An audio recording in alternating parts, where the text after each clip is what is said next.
telling us your name. Tyler, I'm Jerry Lipsey. I work here at American Simmental Association. Okay, I guess you went ahead and what's your role here? Your title? My title is Executive Vice President of the American Simmental Association, and I'm CEO of the Publication Division. Let me just share with you quickly that all breed associations that I know of are not-for-profit corporations.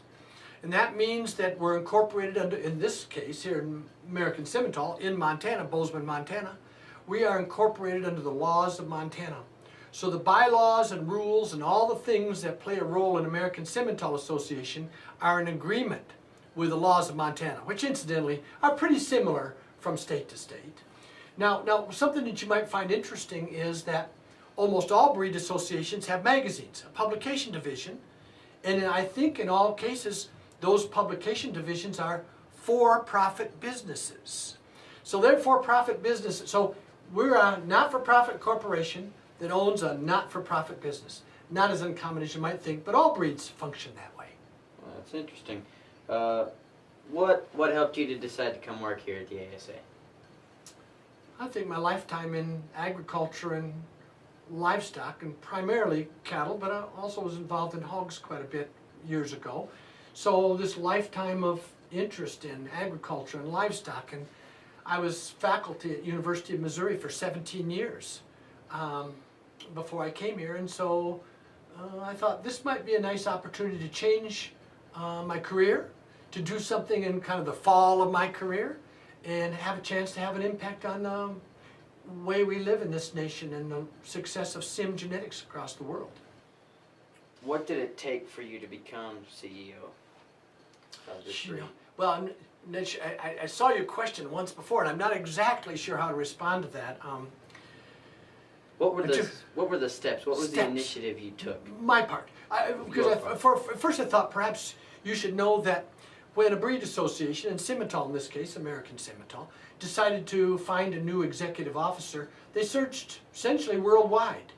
And so they announced the job and those kinds of things. That's not why, though, I came here. I came here because of the people that I know, the members I know, the industry people that respect Simmental cattle. So I came here because of them, not necessarily because there was a job in Bozeman, Montana. Now back to my personal life.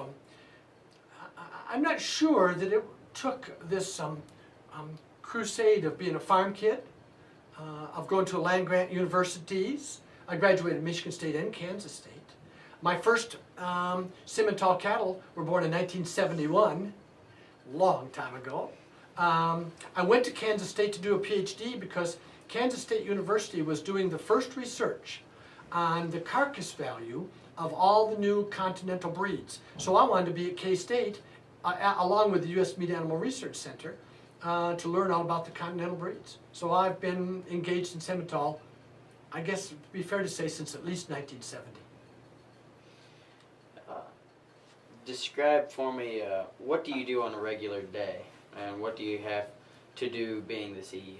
You know, I bet everyone, not just me, everyone giggles a little bit like, say, what do you do on a regular day? And I bet you would, if I ask you that question, you'd say, well, I'm not sure any of my days are very regular. I think we all feel that way, don't we? The things I do here, first of all, my responsibility is to the Board of Trustees of the American Simmental Association, of which there's 16 and sometimes 17, depending on the year.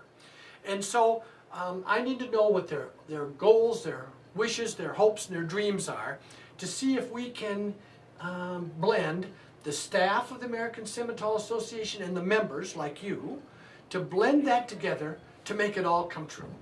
And so the things I do every day, I interact with almost the entire staff. I want to know, how are we progressing on projects? Have we got challenges? Do we have hurdles that we can't get across? Two, each day I try to interact with the leadership. And I want to know if they perceive that we've got things on track and they like the direction we're moving. Every day I talk to members across this nation, youth members, adult members. Talk to members and I try to sense whether the plans and the policies and all the things we do work for them and I know ensure their future. Finally, one of the things I do is every day I try to spend at least a few minutes to try to anticipate what is going on in the world of agriculture, what is going on in the world of cattle production and making beef that we need to know about, we need to plan for, and we need to make sure that Simmental is a part of sometime in the future. What would have been the 3 most dramatic changes that have happened during your leadership with Sim Genetics and Simmental leadership within our great 3, industry? so it's 3 now. And, you know, if you ask 20 people, we probably get more than 3 responses, I'll bet. Certainly. I bet some would say, well, my gosh, Simmental cattle have changed from spotted horned native cattle from Europe to now solid colored, mostly black, but oftentimes red, and polled cattle. So the physical features of the cattle have changed dramatically, right? Sure. Another thing that Simmental always said that we wanted to do, and somehow we lost our way, is we want to connect with the entire beef industry. We want to know if we're making the right kind of cattle and genetics so that, let's start with young people, so the young people of this nation have projects that make sense and are rewarding, so that the cow herds of this nation have a chance of being able to pay their feed bill and the taxes on the farm or ranch, and maybe a new pickup from time to time and send the kids to college. What about the feed yards of this nation that decide to embrace Sim genetics, and so they try to find cattle that use feed efficiently and grow fast, and then when they market, they've got distinct value. And just this morning, you know, that we talked briefly about how the consumers of this nation will ultimately direct what Sim genetics do, what they're like, so making sense out of what consumers tell us. So the 3 biggest changes. Physical changes, 1. 2 is industry changes. I contend that maybe no breed in this nation is more focused on making an impact and a contribution to the industry like Sim genetics are. And I think the 3rd thing that we do, perhaps more uniquely than maybe any of the other breeds, is we pursue science. We're obviously involved in DNA. We're obviously involved in carcass value discovery.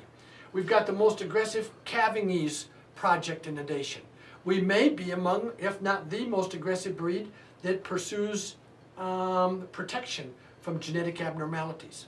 How's that for 3 big changes in the Simmental business? Those are absolutely 3 majorly dramatic changes. Last, do you have any advice for junior members? Of course I do. One is work as hard as you can. Learn all you can learn. It's a difficult thing for young people. I once was young, I think I remember that. It's a difficult thing for young people to think very far into the future. But if you do, you will be greatly, greatly rewarded. You have as much opportunity as anybody in agriculture ever had in the history of this nation if you think about your future. So study, learn, work hard, and think about your future. Thank you for your time. Yeah, you're welcome. Thank you for asking.